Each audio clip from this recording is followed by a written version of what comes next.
Hey guys, here's Long Haul Larry with Big Blue. It is 7 p.m. 82 degrees here in Baileyton, Tennessee. And it's time to get it rolling and get it up to Maryland. Deliver this load.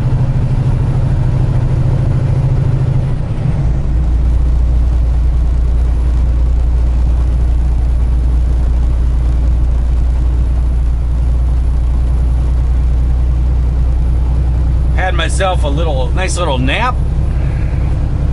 I needed it. Yesterday was just a mess. I really didn't get any sleep yesterday. I mean, you know, by the time I got in there and actually got to sleep with that syrup load, I only got, you know, I think it was like 4 hours, something like that. And then I had to get up and mess around with washing, you know, dealing with all that stuff. That big mess, and then I turned around and ended up running over to the other place and had to deal with that. I laid back down and went back to sleep for an hour while I was waiting for the trailer to dry out. And then I got put into a door, and it seemed like it wasn't being that long of a load. It seemed like it was a pretty quick process.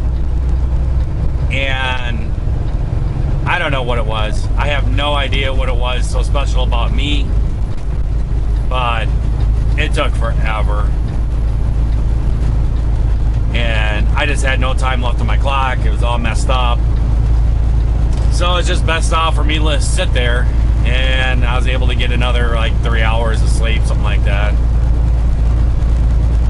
And off I went. I drove all night long, and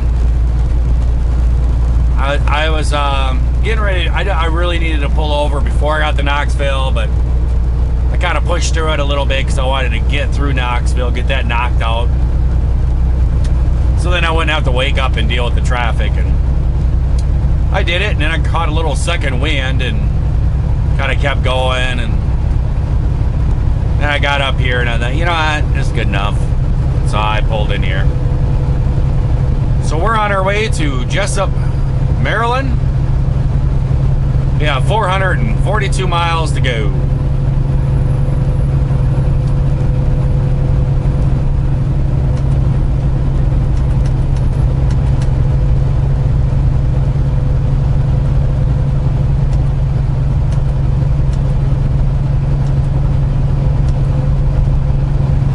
And we have those two dreaded scales in Virginia to go through. My pre-pass thing is right here. I changed my windshield. There's a special Velcro they use on these things that really makes them stick up there. If you get a pre-pass for tolls and stuff like that, you'll know what I'm talking about. It's like a hook stuff. I have searched everywhere for this stuff. I cannot find it. I finally did find a roll of it on Amazon, and I ordered it last week, but it didn't get to my house last weekend because I knew I was getting a windshield and I knew I'd have to rechange it. I asked the window guy when I came to pick up the truck, I asked him if he had any of this stuff, and he's like, no. He goes, stop at a toll booth, they'll give you some. He is right, they will give you some, but I don't run toll booths that much, you know. I don't get into toll plazas and stuff like that, so I haven't gotten any yet, but that stuff that I ordered should be at my house when I get home. I put some double-sided tape on there, and I've stuck it up there a couple times, but it keeps falling, and I don't want this thing to break. And people have made all kinds of comments about this, because in Virginia they keep pulling me into the scales. And the thing don't even beep or nothing, but other trucks are going by. I don't know what it is. It's not batteries. Some people said the batteries must be low. Some people say, you know, oh, that's a random thing, you know, DOT every so many times you pass, you know, it pulls you in just, you know, to take a closer look at you or whatever, you know. It's not that. It's not the batteries. It's not that. I don't know what it is. But they don't like this thing because it works on every other scale all the way across this country. Beep, beep, green light. Beep, beep, green light. Every time. Virginia doesn't do it. I don't know what it is. knows? We are just rolling along, kind of at that dusk moment. You guys seem to like my stories, so I thought let's tell a few trucking stories about Swift Transportation when I was with Swift. This was almost 20 years ago, so we know what applies. Statute of limitations. I got it right that time. Oh, semi-trailer rolled over.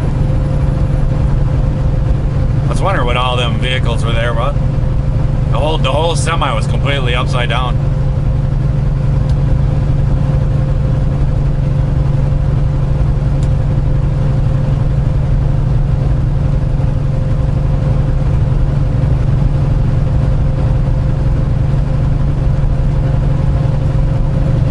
Ooh, they got a big backup over there.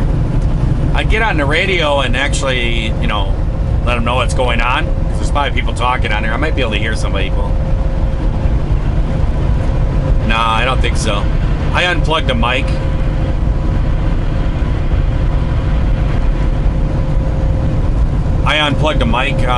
It's not working.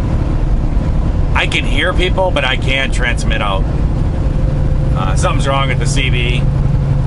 I'm thinking about just picking up another one. I thought about saying something on here if anybody has, like, you know, the capability to fix CBs. I know there's a lot of guys that have CB shops and everything. Maybe if there's a subscriber or something that works on CBs, if you want, I could send it to them and everything. But the thing is, the CB's only like $120, whatever they are. They're not that expensive. And by the time the work is put into it, and the shipping back and forth and everything, I just don't know if it's even worth it. So I'll probably just go out. I probably have a bunch of points built up at the pilot, so I'll probably just use my card and go and get me another CB.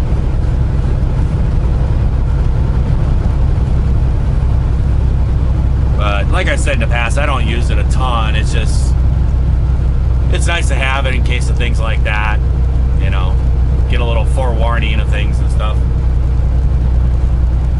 But anyways, back to Swift Transportation. Started about 20 years ago, and I went through the whole training program. I got hired there straight off the street, and they sent me to a tech college for my CDL. Did that for 2 weeks, and then I was paired up with a trainer, and I was in his truck for 4 weeks. And then I went with another student, which was actually a friend of mine. And we paired up, I can't remember, it was either 2 weeks or 4 weeks, I'm not really sure. And did that. Then we were given a solo truck. I started running over the road, and the truck that I was given was a terrible truck. I've explained this on a video as a first day with Swift. It was just an old junk truck, and the windows were broken, and no mattress, dents and cracks all in the fiberglass. It was a bad truck, but it was what they had available, and I made it work. I drove that truck for, I want to say 4 months, something like that. And what I used to do is I used to stop at all the Freightliner places, and I used to pick up pamphlets for new trucks, because that's what they had, was all Freightliners. And so I used to pick up these little booklets, you know, for the new trucks. And when I would come back to the office, I'd always walk up behind my driver manager. I'd walk up behind him and drop one of those pamphlets in front of him on his desk. And he'd turn around, look up at me, and goes, "Oh, that's," and I say, "Yep, I'll take that one right there." And he just got to laugh and stuff. Well, one day I got a phone call from him, And, you know, I think they do this a lot. I think they put drivers out there in a truck, you know, that's not the nicest. Mainly because they're hiring people straight off the street. They don't know if you could drive, if you're going to stick with it or what. And so they kind of give you a used truck, you know, that's kind of maybe a little bit not the greatest. And after about 4 months, I guess they decided that I was doing well and they wanted to give me a new truck. So he called me up and he said, hey, dude, he said, how would you like to have a brand new Freightliner? I said, well, I've been telling you that. And he goes, I can get you one. I said, okay. I says, it's going to be up there in Appleton? And he goes, no. He says, what I need you to do is, he says, I'll get you a load back up here to Green Bay. And he says, you come up here, drop your load. He says, I'll get you another load picking up here in Green Bay, some area. And he says, I need you to swing by the yard here. And I'm going to have another guy that's just gone through the training. And he's going to get his own truck. I need you to swing by here and pick him up. And take him with you. And then we'll get you a load going to Phoenix, Arizona. And he says, that's where the main terminal is. You go out to Phoenix.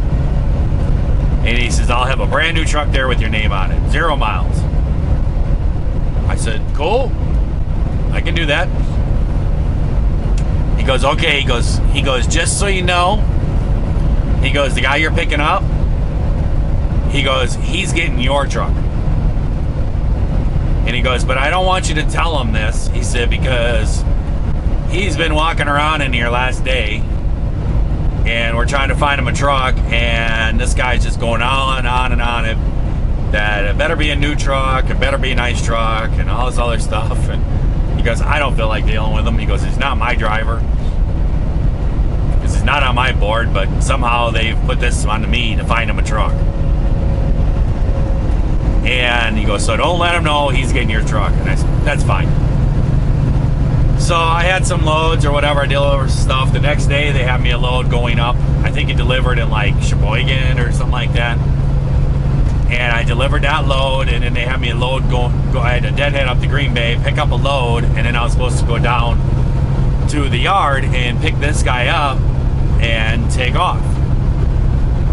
Guy had been sitting there for a whole day, just sitting there at the place waiting. I had a motel and everything, so guy's not doing anything. I shot a message in the morning. I said, okay, these are my hours. Once I pick this guy up, I'm going to make it to I'm going to run down 151. I'll probably make it into Iowa.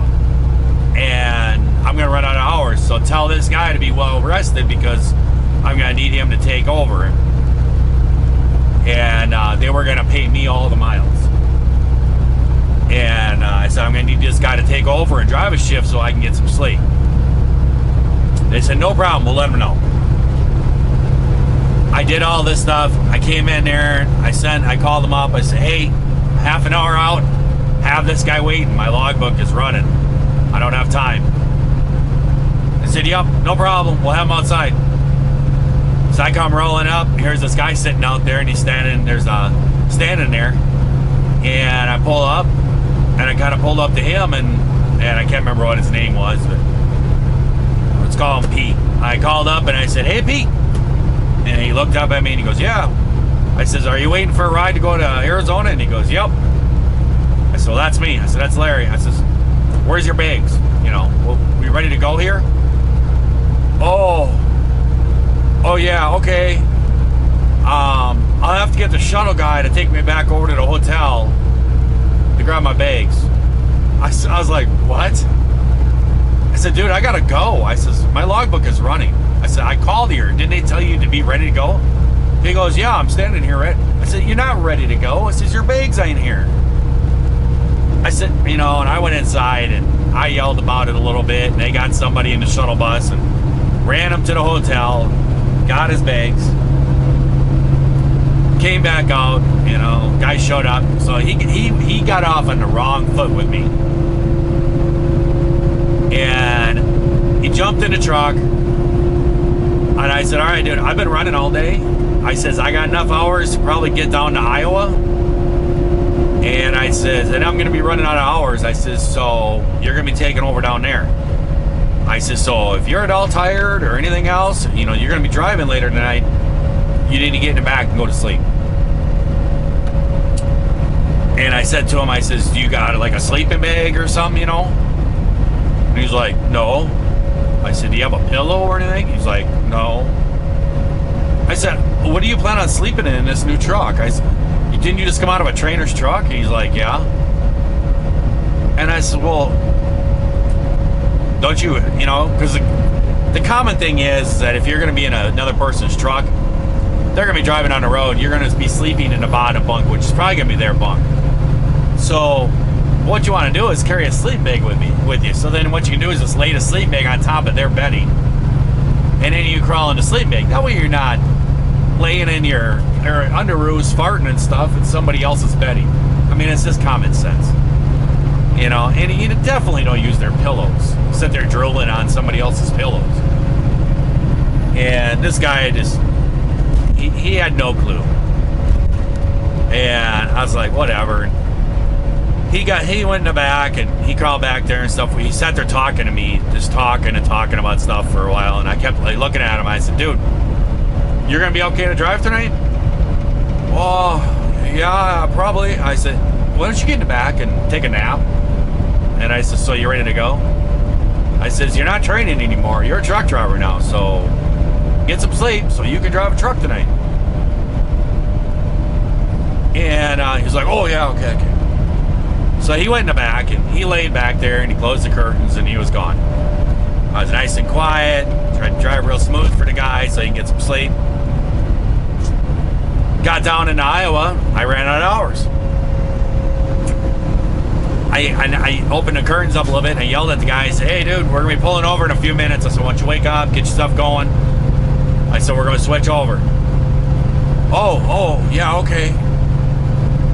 I got pulled over and I'm sitting there looking at him and stuff and he's all scratching his eyes and everything else. And I said, you know, you need a cup of coffee or something? What's up? What's going on here?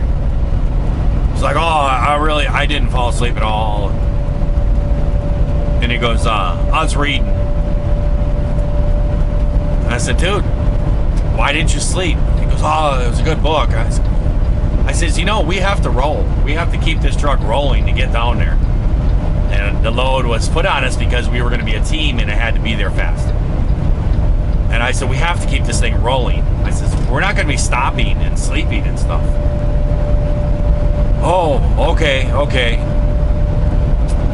So the guy got up in the driver's seat, took off. I went down, got him on. I stayed up a little while with him because I never drove with the guy. I wanted to see if he could actually drive. And we got him to the highway, and he got on the highway, and he started rolling down the highway, and I was like, all right, I was dead in the world. I'm like, I'm going to go back to sleep. I said, I'm going to leave the curtains open. I says, if you need anything, you just holler. Okay, he goes. So I went back there, and I'm laying back to sleep, and I fell out. I wake up, it was like maybe 2 hours later. I wake up and the truck is stopped. It's not moving. And I'm like, what's going on? And I jump up and I look around, he's not in the truck. And I'm like, what's going on here? I look around, we're in a rest area. And I got up, put some clothes on, and I'm looking around for this guy, looking around. I finally get out the truck and I walk up. And I go walking towards the rest area, and I'm thinking, okay, guy had to go to the bathroom or whatever, and go check on him. So I left a little note on the window. I'm out looking for you. And I went out looking around and stuff. I go walking up by the rest area, and there's a picnic table. And here the guy is sitting on a picnic table smoking a cigarette. Just sitting there. And guess what? He's reading a book. I walked up to him and I said, Pete, what are you doing? Oh, hey Larry, you woke up? And I'm like, yeah? I said, what are we doing here? Oh man, I got tired. I got real tired. I just didn't feel it was safe. So I just decided just to pull over, and I was just letting you sleep and stuff. And I'm like, well, for one thing, if you're tired, why would you pull over and just let me sleep? Why wouldn't you go to sleep? And he goes, oh, I was wanting to get back to my book. Well, this guy was just getting on my last nerve. And I looked at him and I says, dude, get back in that truck, get back in that bunk. And I took the book from him. And I said, no more reading from you. You'll get the book when we get to Arizona. And I said, get back there and go to sleep so you can do your job. Oh, okay, he goes. So we get in the truck. I drove off of his logbook, statute of limitations. So I just had his logbook up there, and I just took off and drove, and I drove off of his logbook. Drove it all the way out there. Just kept on going, drove all night long. Next morning, I think it was like 6 o'clock in the morning, the guy had been sleeping I could hear him snoring. He's sleeping. I'm very aggravated with this guy. I don't even really want to even see him. And I didn't want to talk to him really. I just kept going. It was probably about 5, 6 o'clock in the morning. I was falling out. I couldn't do it anymore. I was just falling out. And I pulled over and I yelled at the guy to get up, and he's like, what? I said, get up. I says, I'm gonna fall asleep. I need you to get out here and do some driving. And he was moving around back there and stuff. And I heard this guy snoring the whole time. He was back there sleeping the whole night. And I pulled over into this truck stop. And the guy got up and he sat there and he's like looking around, he's rubbing his eyes, and he's like, man, I didn't get any sleep last night. That put me right over the edge. It blew, I almost blew my top. I was way over. And I looked at him and I says, dude, I heard you sleeping all night long. You were snoring the whole time. Don't give me this, you haven't got any sleep. Blah, blah, blah. And everything else. And he just stood there looking at me and he's like, I just don't think it's safe for me to drive being so sleepy. I looked at him. I walked inside, got a cup of coffee. I think I got some of that no-dose stuff or whatever you call it. That used to be like the stuff that you drink now, but they used to be pills. It used to be pretty common with the truckers taking no-dose. So I got some coffee and a bunch of this no-dose or whatever. By this time, my logbook was good to go now, so I could drive back off of my logbook. And we came back to the truck. He got back in the truck. And I looked at him and I says, I'm telling you right now, get in the back of that sleeper. I said, close those curtains. And I said, I don't want to see you until we get to Arizona. And he's like, what? What did I do? And I said, dude, you're not doing your job. I says, you're kind of screwing me over. I says, I'm tired of it. I'm tired of babysitting you. You're supposed to be a professional. You're hired to do a job. You're not doing it whatsoever. And I says, I'm not dealing with it anymore. And I said, so get in the back, close the curtains, and I don't want to see you. And he's like, well, what happened if I got to go to the bathroom? I reached on the floor and I grabbed a soda bottle. I said, I threw it back there. I said, there you go. I said, have fun. The guy looked at me and he crawled in the back and I closed up the curtains. And I drove it all the way to Arizona. So I drove it. I ended up driving it all the way from, it was down by Chicago or Indiana or something like that, up and delivery, pick this guy up, ran down. I got maybe an hour or two of sleep, and then I drove it all the way to Arizona. And I drove it there on just rage of this guy. And we got there, and we pulled into the yard, checked in. I went and dropped the trailer and everything. I asked the guy, because when you pull in there, there's a fuel desk and the fuel station or whatever, and when you pull in, there's people that work out there, and they come around and do an inspection of your truck and trailer, all this stuff when you're fueling. And that lot is huge, guys. That's the biggest truck lot I've ever seen in my life. It's like an airport. They have signs on all the light poles telling you section A, B, C, D, all the way down. I mean, it's a humongous place. It's so big that they actually have guys just hired that drive around in golf carts. And they just drive around in the yard, and when they see a trucker getting out of his truck or something like that, they drive up to him and say, hey, you need to go to the terminal or something? Because it's a long walk. And they just give you rides back and forth to your trucks. It's a pretty crazy place. But we went and dropped the trailer, and the guy came out. And I kind of apologized to him a little bit. I says, but I'm telling you, if you're going to be a truck driver, you have got to learn that you got to drive the truck. That's all there is to it. And I says, you really screwed me over. And he was like, oh, yeah, I'm sorry about that. Because I was just tired. And I'm like, whatever. So I asked where we pick up new trucks, and there was just like little mobile office thing out in the parking lot, and there was like new trucks all stacked up there. And the guy told me to go check in there. So I pulled my truck over there and parked it, and I got out, and I walked over there and stuff, and I had all my stuff packed up in bags and everything, ready to go. And I walked into the office, and he comes running behind me, he was like my little shadow or something. And we go in there and stuff, and I walked up in there, and I said, hey, my name is Larry. I says, I'm out of the Appleton terminal. They sent me down here to get a truck, and the guy gave me the truck number. And so I gave it to him, and the guy looked on his little list, and he goes, oh, yep, right here you go. And he dug through and grabbed the key, and he gave me the keys, and he said, it should be parked out in that line right out there.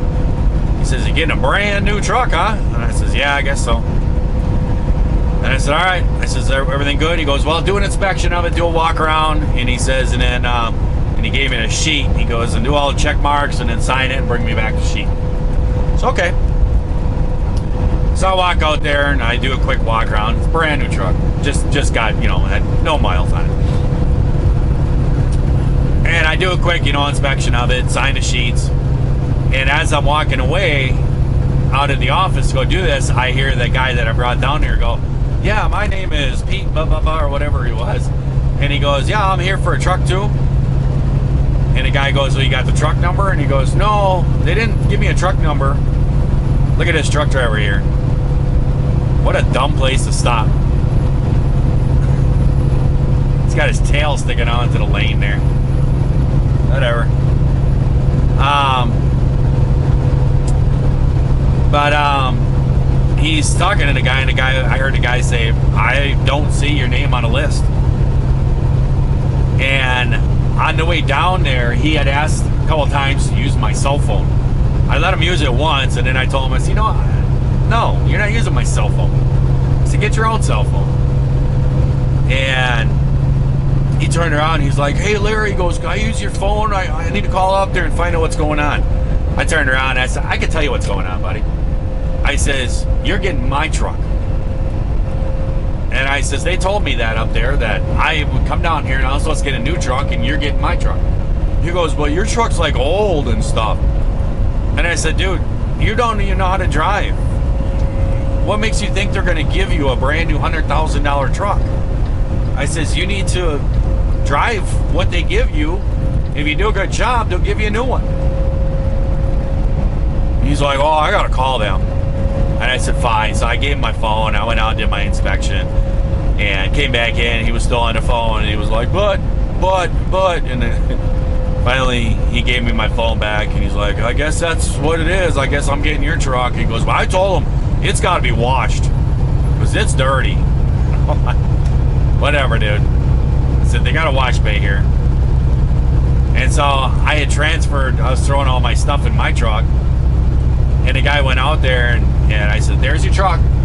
And my truck had a very distinctive thing. The air dryer, when it would cycle, it was almost like a Friday the 13th thing. It would sit there and go, it would do that. It would, instead of just going, it would go, it would make this like creepy, eerie noise. And I kind of just told him a few things about the truck that were going on and he should pay attention to. And I left. This place was humongous. And all I wanted to do was get away from this guy. I was ready to blow. And so I took off and I zipped through a bunch of lanes. I wanted to make sure he didn't follow me. And I took off and I drove all the way to the very back corner of this lot. And I found a spot back there and I parked. And I pulled back the curtains. I was so tired. I was so dead in the world. I threw everything in my truck. There was this mounds of bags and all my junk. And the mattress had plastic on it. I didn't even care about it. I just walked in. I pulled the curtains closed. And I fell down on the bed face first. And went to sleep right on the plastic. And I was laying back there sleeping. Clothes all on, everything. And I was laying back there and I was sleeping. And all of a sudden, I heard this really loud boom, and I was just, what in the world was that? And I opened up my eyes, I was looking around, I was like, what was that? And I was sitting in my truck, and all of a sudden I heard, and I was like, no way. And I peeked over my curtain, and I looked out my side window, my passenger side window, and that dude was parked right next to me, and was staring up into my passenger window. And as soon as he saw me stick my head out, he was like, hey, Larry. I was just like, oh, my goodness. Are you kidding me? And I was like, man, this guy's driving me nuts. And then he came walking around my truck, and he's standing by my truck, and he's like this, looking out my window. And I'm like, man. I open up the curtain, I open up the window. I'm like, what can I do for you? And he's like, hey, I was just wondering, I'm hooking up to this trailer and stuff. I was wondering, and I just looked at him. I said, dude, I don't have time for this. I said, I have to leave. And I says, I have to go and pick up this load, like, right now. Complete lie. I just had to get right away from him. And I says, I'm supposed to run over to this truck stop right down the road. And I got to go down there. And I have to get something for this truck. They don't have it here. I made up something on the fly. And he's like, oh, you mean the TA down there? And I'm like, yeah. And he goes, good. He goes, because they got a truck wash. And he goes, I want to get the truck wash. I said, they got a truck wash here. And he goes, oh, they told me I could take it to the TA. He goes, so I'm going to follow you. And I was just like, hey, are you kidding me here? And I took off. I was bobtailing. So I took off out of there, and I peeled up out of there, and I left. And you would come out of these lots, and you drive down to these big lots, and then there was an exit gate. And you'd be all single file and everything.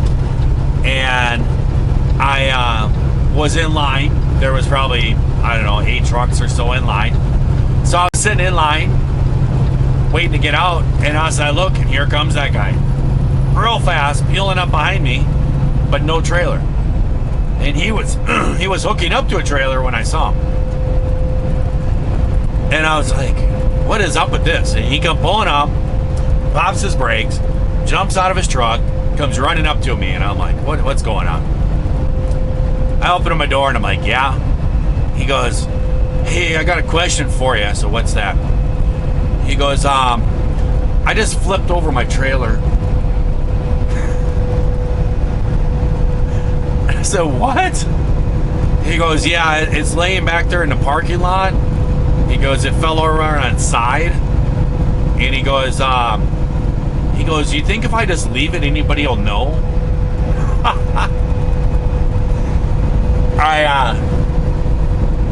I just looked at him and it was like, are you this stupid, you know? It was one of those moments. And I looked at him and I said, look up at those light bulbs up there. I said, you see all these light bulbs all over the place? And he's like, yeah.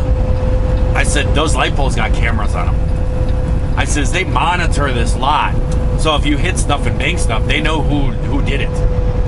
I says, I will guarantee they know you did that trailer. And I said, what happened? And he goes, I don't know. He goes, I took off after you. And he goes, I peeled out real fast. And he goes, I turned.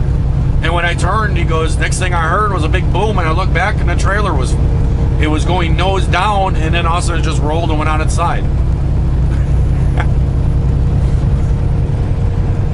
And I just, whatever, dude. I'm telling you right now, if you don't turn around and go back there and then go and find somebody to help you with the situation, I says, you might as well just park the truck here and just get on a Greyhound and go home because you're going to be fired. And he's like, oh, you think so? And I said, yeah, I know so.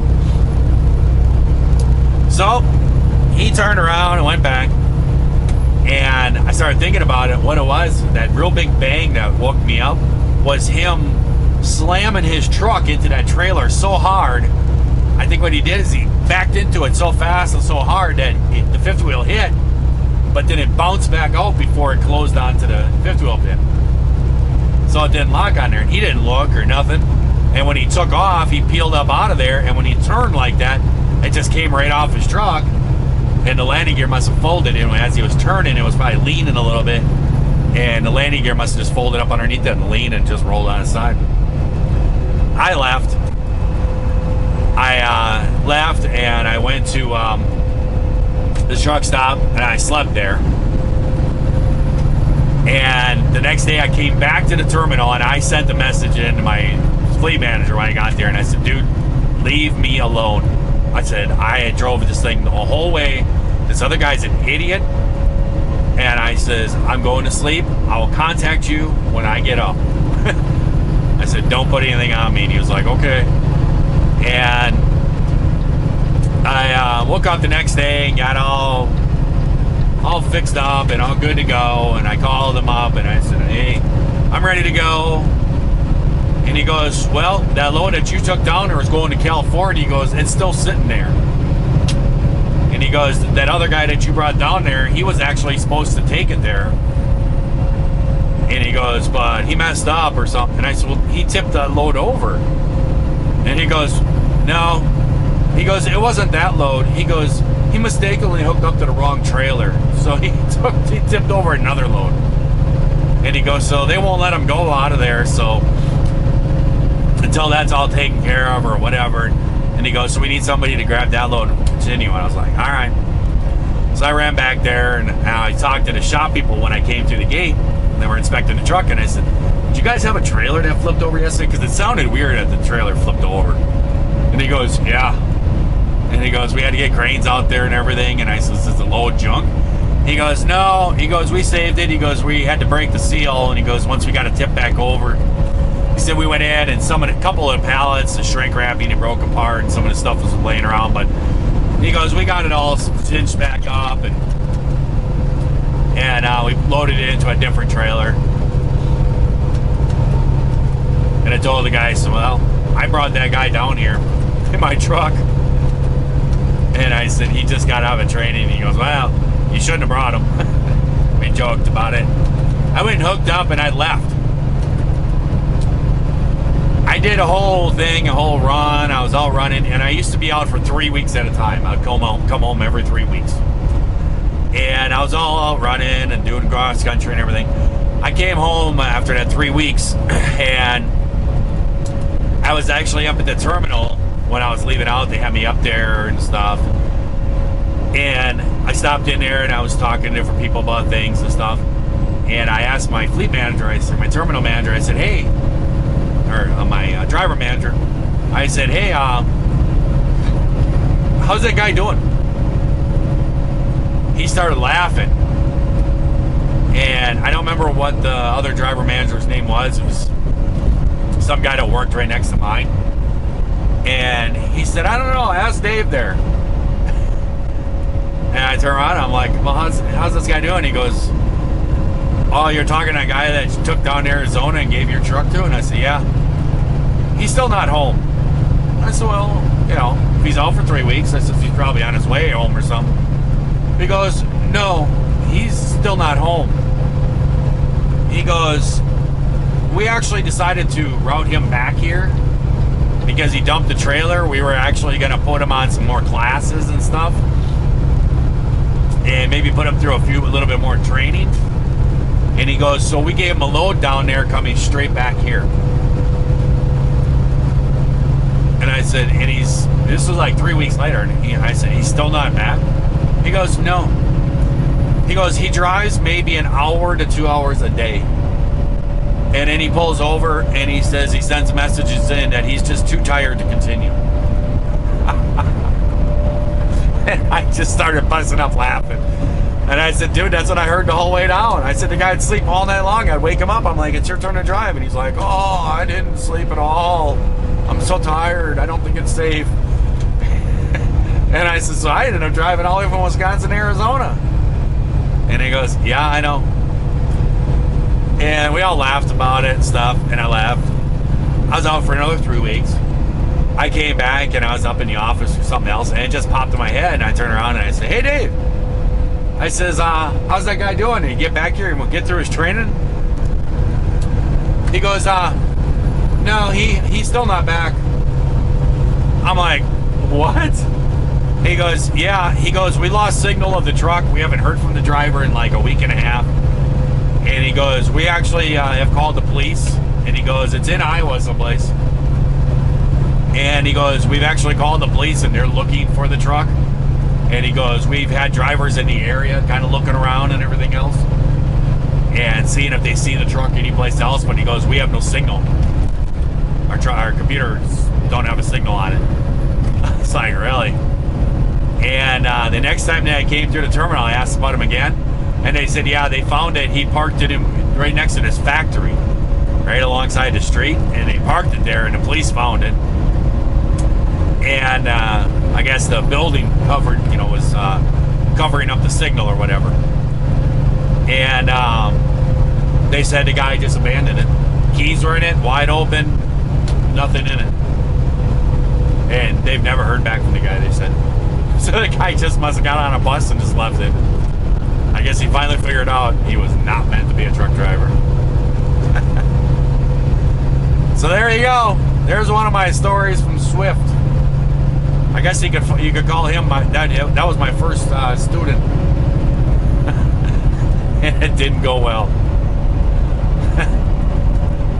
So I'm gonna let you guys go. It's gotten pretty long, but I hope everyone out there is having themselves a great day, a great night. We got brake lights galore up here. I don't know what the problem is.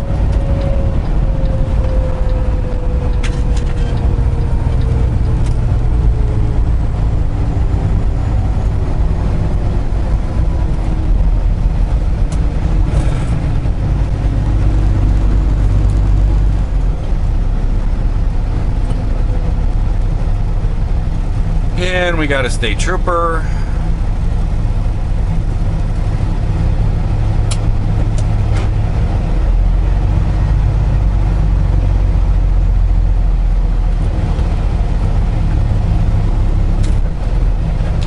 Come on, boys and girls. Time to motivate.